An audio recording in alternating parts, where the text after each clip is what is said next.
1.6 example की बात करते हैं। Okay, consider 3 charges Q1, Q2, Q3 each equal to Q at the vertex of an equilateral triangle of sides L। इसका मतलब ये है, एक ट्रायंगल दिया हुआ है जिसमें 3 पॉइंट है। एक पॉइंट ए है, दूसरा पॉइंट बी है, तीसरा पॉइंट कौन सा है, सी है। और इनके बीच का लेंथ कितना है, जैसे ए और बी, इनके बीच का लेंथ एल है। बी और सी, इनके बीच का लेंथ कितना है, एल है। ए और सी, इनके बीच का लेंथ कितना है, एल है। और क्या बोला गया है यहाँ पर, अच्छा हाँ, पॉइंट ए पर एक चार्ज रखा हुआ है Q1 जिसका मैग्नीट्यूड कितना है, Q के इक्वल है। पॉइंट बी पर दूसरा चार्ज रखा हुआ है Q2 जिसका भी मैग्नीट्यूड कितना है, Q है। पॉइंट सी पर भी एक चार्ज रखा हुआ है Q3 जिसका मैग्नीट्यूड कितना है, Q है। ओके, चलिए आगे रीड करते हैं। What is the force on a charge Q placed at the centroid of the triangle as shown in figure 1.9। ये जो ट्रायंगल है इसका सेंटर क्या है, तो यहाँ पर इसका सेंटर कंसीडर कर लेते हैं और इस सेंटर पॉइंट को हम लोग O कंसीडर कर लेते हैं। इस सेंटर पॉइंट को हम लोग O कंसीडर कर लेते हैं और इस पॉइंट पर क्या चार्ज रखा हुआ है, Q चार्ज रखा हुआ है जिसका magnitude point A B C पर रखे चार्ज के मैग्नीट्यूड के ही इक्वल होगा। तो ये जो सेंटर पॉइंट है, यहाँ से एक लाइन ड्रॉ कर लेते हैं हम लोग, यहाँ से भी एक लाइन ड्रॉ कर लेते हैं ताकि हमको ये पता चल सके कि हाँ ये जो पॉइंट है ये सेंटर पर ही है जो कि हमको क्वेश्चन में दिया हुआ है। ओके, अब इस पॉइंट O पर, अच्छा इसमें हमको करना क्या है, centroid as shown in figure 1.9। What is the force, यहाँ पर हम लोग को फोर्स निकालना है। क्या निकालना है, फोर्स निकालना है क्यों, चार्ज की वजह से। That means here we have to calculate the net force.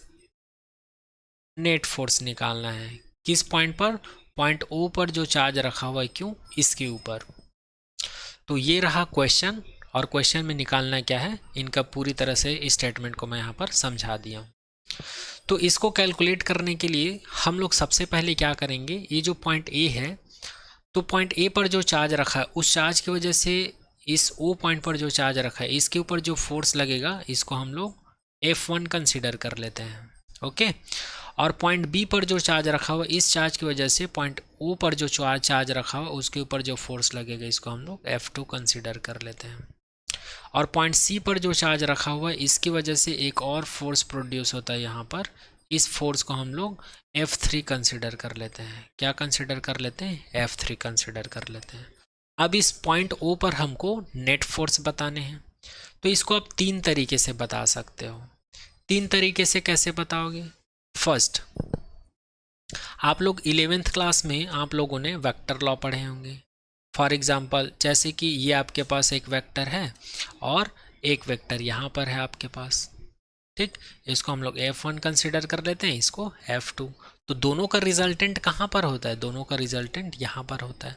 तो यहाँ पर वेक्टर F को हम लोग क्या लिखते हैं, दोनों वेक्टर के वेक्टर सम के इक्वल लिखते हैं, ऐसा लिखते हैं कि नहीं।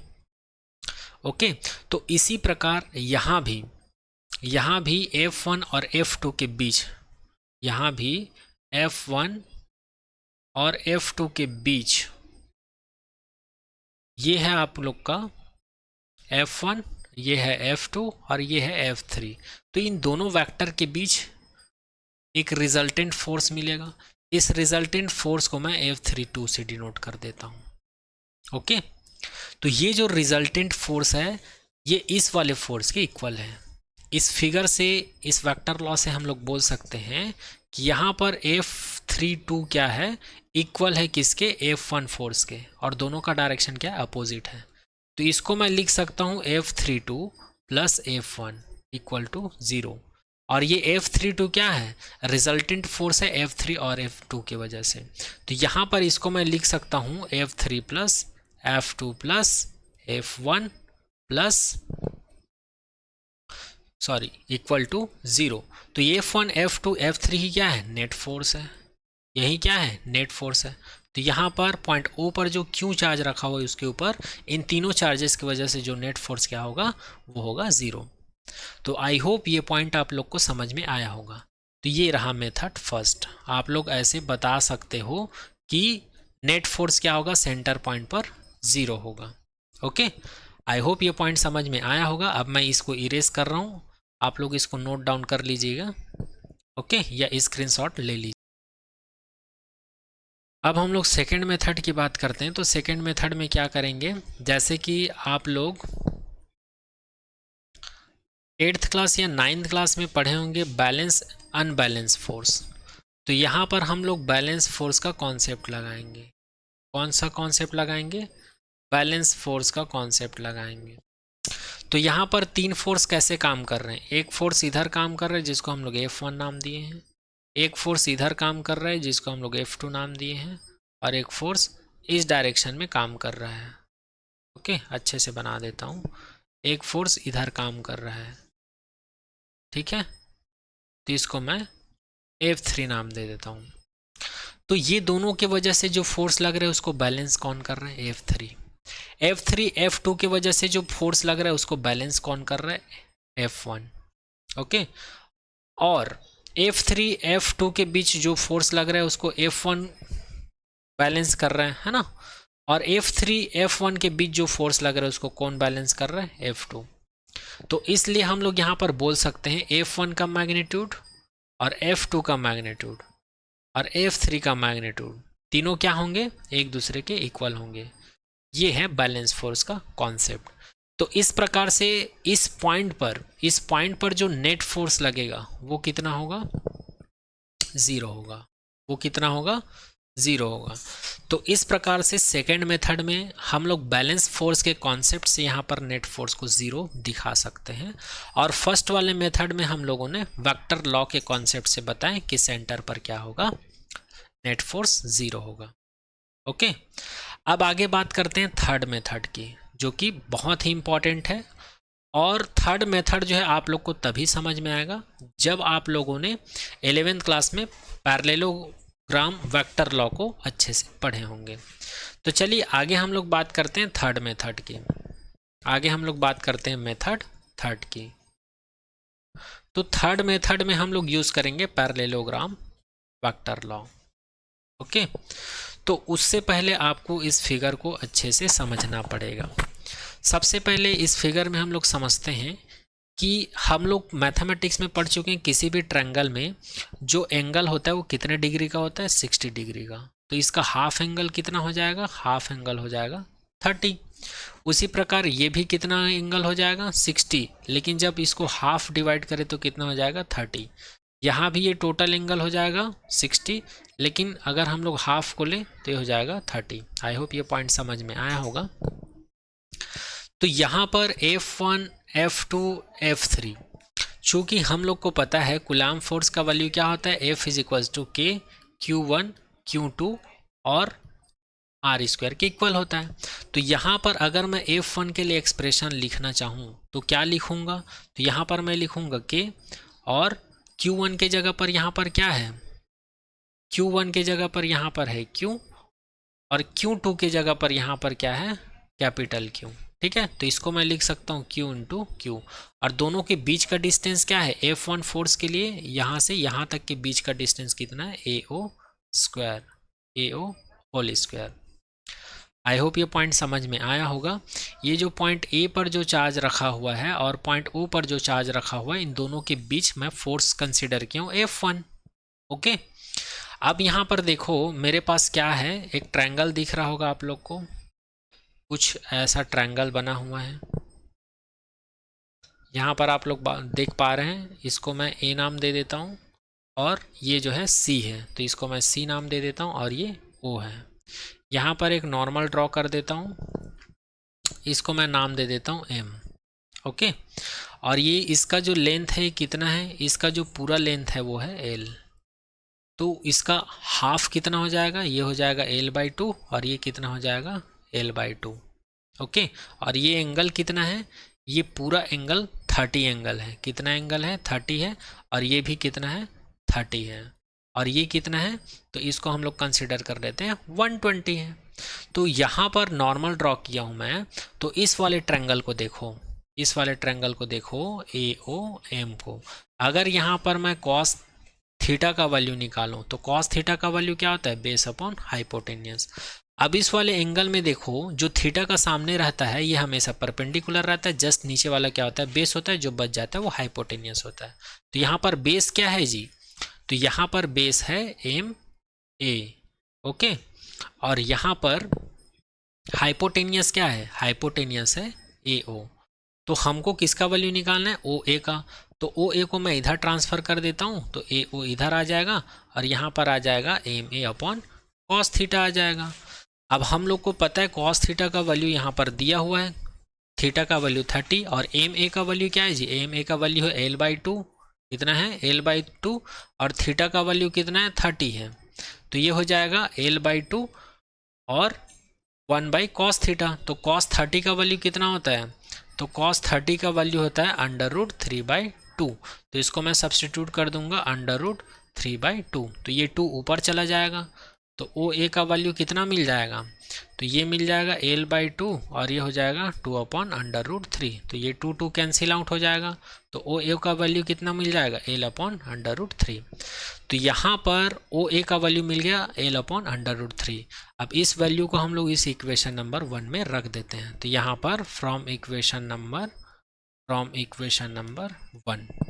तो इक्वेशन नंबर 1 से हम लोग F1 का वैल्यू कैलकुलेट कर सकते हैं कि Q अपॉन L/√3 का होल स्क्वायर।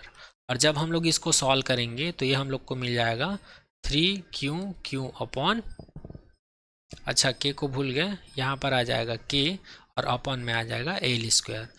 तो यहाँ पर F1 का वैल्यू हम लोग को कितना मिल गया जी, F1 का वैल्यू हम लोग को मिल गया कि 3Q अपॉन L²। इसको दे देते हैं इक्वेशन नंबर 2, इसको दे देते हैं हम लोग इक्वेशन नंबर 2। तो आई होप यहाँ तक आप सभी को समझ में आया होगा। अगर यहाँ तक समझ में आ गया तो आगे भी आप लोग को समझ में आएगा। ओके, चलिए आगे देखें। इसी प्रकार यहाँ से हम लोग F2 का वैल्यू भी कैलकुलेट कर सकते हैं। तो F2 का वैल्यू कैलकुलेट करेंगे तो कैसे करेंगे, पहले इसको इरेज कर देता हूँ। चलिए अब इसी प्रकार हम लोग क्या कैलकुलेट करेंगे, अब F2 का वैल्यू कैलकुलेट करेंगे। तो F2 के लिए क्या लिखेंगे, तो F2 ये है और ये वाला चार्ज है और यहाँ O पॉइंट पर जो चार्ज रखा है, तो फिर से ये क्या हो जाएगा, Q1 Q, दोनों के बीच का डिस्टेंस कितना हो जाएगा, BO का होल स्क्वायर। अब यहाँ पर BO का वैल्यू निकालेंगे तो ये क्या हो जाएगा, सेम ऐसे ही निकलेगा, सेम ऐसे ही निकलेगा। फ़र्क इतना है ये O हो जाएगा और इसको हम लोग M डेस कंसिडर कर लेंगे और ये C रहेगा और ये क्या हो जाएगा आप लोग का B हो जाएगा। तो सेम यही सिचुएशंस यहाँ पर मिलेगा जब हम लोग यहाँ पर एक परपेंडिकुलर ड्रॉ कर लेंगे, इसको हम लोग M डेस कंसिडर कर लेंगे। तो यहाँ पर एक ट्रायंगल मिलेगा, ये ट्रायंगल मिलेगा आप लोग को O M डेस B। तो यहाँ पर हम लोग फिर से cos 30 का वैल्यू निकालेंगे बेस अपॉन हाइपोटेनियस। तो हाइपोटेनियस का वैल्यू हो जाएगा B अपॉन cos 30। तो यहाँ पर हाइपोटेनियस का वैल्यू क्या है, OB है। यहाँ पर हाइपोटेनियस का वैल्यू क्या हो जाएगा, OB। ओके, तो इसको मैं लिख सकता हूँ OB और बेस का वैल्यू क्या हो जाएगा, बेस का वैल्यू हो जाएगा L/2। यहाँ से यहाँ तक L है तो ये हो जाएगा L/2, तो ये हो जाएगा L/2 और cos 30 का वैल्यू होता है √3/2। तो 2 कैंसिल आउट, तो यहाँ भी कितना मिलेगा, L/√3। तो इस वैल्यू को फिर हम लोग इसमें रखेंगे इक्वेशन नंबर 3 में। तो हम लोग को F2 का वैल्यू मिल जाएगा K और ये हो जाएगा 3Q अपॉन L का स्क्वायर, ये मिल जाएगा हमको इक्वेशन नंबर 4। इसी प्रकार आप लोग F3 भी कैलकुलेट कर सकते हैं। F3 का वैल्यू इसी प्रकार कैलकुलेट करेंगे तो हम लोग को F3 का वैल्यू भी इतना ही मिलेगा, 3Q अपॉन L²। इसको दे देंगे इक्वेशन नंबर 5।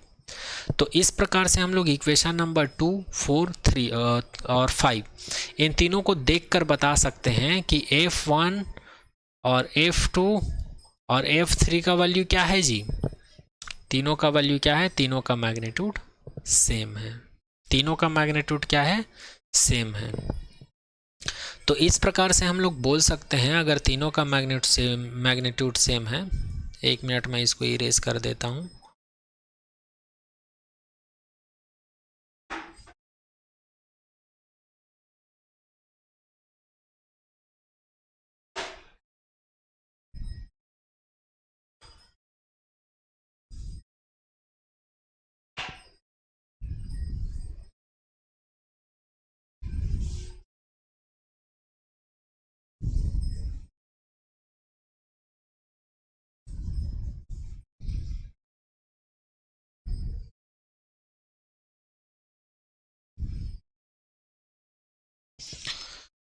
तो इस प्रकार से हमको क्या मिल गया, F1 is equals to F2 is equals to F3, तीनों का वैल्यू क्या मिल गया 3Q/K/L², ये हमको मिल गया। हमको क्या निकालना है, नेट फोर्स निकालना है इस पर। तो यहाँ पर ये है F2, ये है F3 और इन दोनों के बीच में है F1। तो इन तीनों के बीच कितना एंगल है 120, यहाँ पर कितना एंगल है 120, यहाँ पर कितना है 120। अगर किसी भी दोनों के बीच में अगर हम लोग पैरेललोग्राम लॉ लगा दें तो पैरेललोग्राम ये बोलता है जो नेट फोर्स होता है वो कितने के इक्वल होता है, जैसे इन दोनों के बीच निकालेंगे तो हो जाएगा F2 का स्क्वायर F3 का square plus 2F2 F3 cos theta का वैल्यू है 120। तो यहाँ पर नेट फोर्स, ये नेट फोर्स किसके किसके बीच का है 2 और 3 के बीच का है। यहाँ पर हम लोग इस इक्वेशन से देखकर बता सकते हैं कि तीनों का मैग्नीट्यूड एक दूसरे के इक्वल है। तो यहाँ पर इसको हम लोग लिख सकते हैं F2 का स्क्वायर प्लस F2 का स्क्वायर प्लस 2F2 का स्क्वायर, और cos 120 का वैल्यू होता है, cos 120 का वैल्यू होता है -1। कितना होता है, cos 120 का वैल्यू होता है -1/2, तो ये हो जाएगा -1/2। अब यहाँ से F2 स्क्वायर कॉमन निकल जाएगा, F23 is equals to F2 common निकल जाएगा, तो square square under root cut जाएगा, तो अंदर बचेगा 1 + 1, यहाँ पर बचेगा ये 2 कैंसिल आउट हो जाएगा, तो यहाँ पर बचेगा -1, और ये 1 कैंसिल आउट हो जाएगा, तो F23 क्या हो जाएगा F2 के इक्वल हो जाएगा। मतलब इन दोनों के बीच का जो मैग्नीट्यूड है दोनों में से किसी एक के मैग्नीट्यूड के, यहाँ से F1 is equals to F2 is equals to F3 है हमारे पास, तो इसको हम लोग लिख सकते हैं F23 is equals to F1। तो इस प्रकार से हम लोग देख सकते हैं F3 और F2 के बीच जो फोर्स है, मतलब F2 और F3 इन दोनों के बीच हमको एक रिजल्टेंट फोर्स मिलेगा 2-3, ये किसके इक्वल रहेगा F1 के इक्वल रहेगा। ठीक है। तो ये जो रिजल्टेंट फोर्स मिलेगा F23, इसको F1 जो है कैंसिल आउट कर देंगे। तो इस प्रकार से यहाँ भी हम लोग बोल सकते हैं जो नेट फोर्स है पॉइंट O पर Q चार्ज की वजह से वो क्या होगा 0 होगा। तो इस प्रकार से तीनों मेथड में से कोई भी एक मेथड यूज़ करके हम लोग इस क्वेश्चन को सॉल्व कर सकते हैं। तो आई होप आज का ये लेक्चर आप लोग को समझ में आया होगा। तो आज के लेक्चर में यहीं तक। Thank you so much to all.